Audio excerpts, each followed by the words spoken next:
Dudley, as she was fondly known in our household, by all but Lily, who never quite adjusted to the Armenian and insisted on calling her grandma instead, was an incredible and vital part of our family.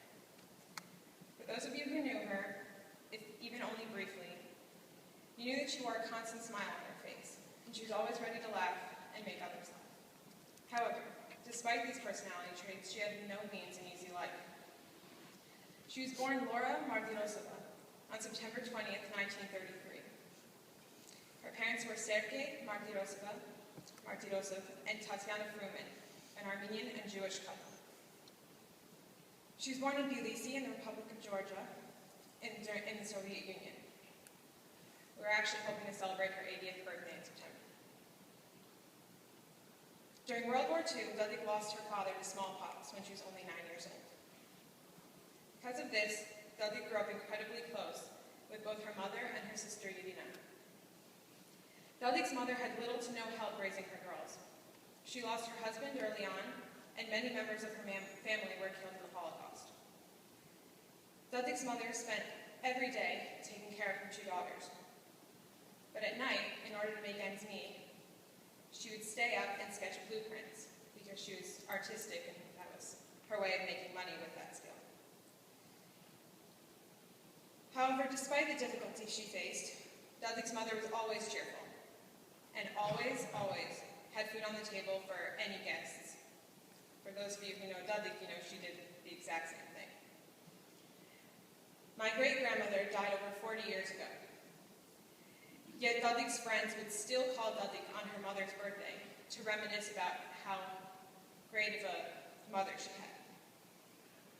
Both the work ethic of her mother and her father, who was a civil engineer, was passed down to Dudley. Dudley got a degree in civil engineering from the Tbilisi Institute of Railroad Transportation with a specialty in water supply. She was a highly respected engineer in both the Republic of Georgia and Armenia, designing hydropower stations, water treatment plants, and sewage systems. Dudley married my grandfather, Raphael, in February of 1962. The two of them moved to Armenia shortly after their wedding in order to raise their children in their hometown. They had two children, my uncle Serge and my mother Nuna. Eventually, after my mother moved to the United States, Dudley followed in 1997. Today, Dudley is survived by her husband, 2 children, and 6 grandchildren. She had a beautiful marriage of 51 years, filled with love and respect for one another. She was an amazing mother who was always making sure that her children had whatever they wanted, even if it meant she had to give up buying something she wanted. And she was a patient and kind grandmother who told me that she was okay with dying because she knew that all 6 of us were going to be happy and successful. We all love her very much and miss her. But like any true Armenian grandmother, Dudley was not content with simply leaving us with a couple memories. She needed to teach us something.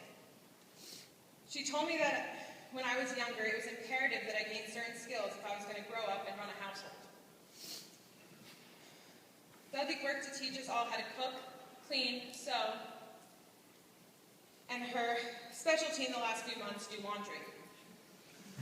But beyond these skills, Dudley taught us all so much about living our lives to the fullest, and she lived her life as an example for us, so we can only try to be as loving and selfless and kind as she was. After living with her for 16 years, I can easily say that I've learned so much from her. Dudley loved her family and taught me how important it is to maintain a good relationship with my sisters. She lost her sister about 5 years ago, and I saw how this devastated her. She would get really upset when Lucy and Lily and I fought, and remind us that our sisters are our best friends, and no matter what, they'll always be there for us. She taught me to always see the good in other people. Each day when the 3 of us came home from school, she was there and she'd cut us, a snack, whether it was apples, nachos, or, as I heard, her latest specialty, pizza bread. We would sit and talk about our day, and so many times I'd come home complaining about one friend or another or something that happened. And rather than just agreeing with me, she taught me to see things from their perspective and understand how they might feel. She was never afraid to tell me when I was wrong and help me become more understanding. She taught me to be courageous because she was the bravest person I ever met. She went through years of chemotherapy and radiation treatments and constant doctor's appointments, but all with a smile on her face and not one speck of fear in her eyes.